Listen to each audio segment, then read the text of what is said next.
Until September the 11th, 2001, Mike Benfanti and John Sakira were regular office workers.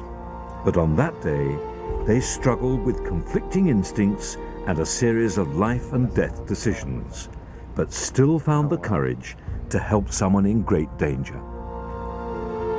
Tina Hansen was working as usual on the 68th floor of the North Tower of the World Trade Center. In 1 second, my life was normal, and in the very next second, the building behaved in a way that I had never felt before. Up on the 81st floor, Mike and John were just below the point of impact. I guess it felt like an earthquake, and I saw flames shoot down from above and debris falling. We looked out the window and saw some pretty horrible things, saw some, I guess, maybe some bodies and clothes and things. Containing rising panic, Mike and John began to evacuate down the fire escape. On their way down, they came across Tina and 2 others in an empty office, struggling with Tina's emergency wheelchair. All of a sudden, this guy started banging on the front door. I looked behind the glass doors and there were these women just standing there, and I was like, this doesn't make sense. You got to get moving here. They'd never met Tina before, but could see she needed help. Mike and John decided to carry her down the 68 floors to safety. There was no hesitation on their part. They didn't even seem to think twice about it.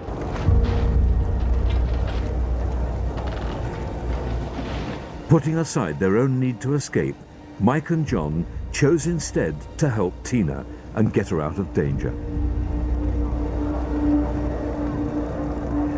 You don't know what's going through your mind. You're not thinking, okay, I'm going to be carrying this person down 68 flights. It was just instinct. I mean, it was just reaction.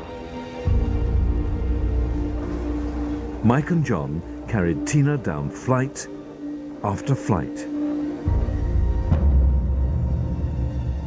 Then, almost an hour into the grueling descent, a fireman offered them a chance to leave Tina at an evacuation station on the 18th floor. My first reaction was to agree to that. But before I could get the words out of my mouth, Michael said, no, we've come this far, we're going to take it all the way. I looked at John, and John looked at me, and he's like, all right, let's, we're not letting go. And we didn't. I went along with his instinct, even though mine was different. I would have waited on the 18th floor. And I probably would not have gotten out in time.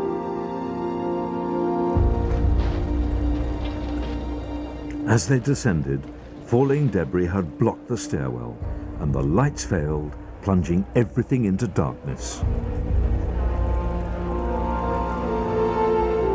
But we couldn't see where we were going, and then we'd have to move this debris and pick her up and carry her over. And we'd go one way and there was no way out. We'd go another way, we couldn't get out, and now panic is starting to set in more and people are becoming more frantic. It was almost like you were staring death right in the face. But even at that point, not knowing if we were going to get out, there still wasn't the option in my mind to leave Tina. After battling for over an hour, they finally made their way out of the building just in time. Tina was driven away in an ambulance to safety only 2 minutes before the North Tower collapsed. I was just so relieved. I was so grateful, mostly, to everybody I had met along the way who had just been there for me, even though they didn't know me from Eve,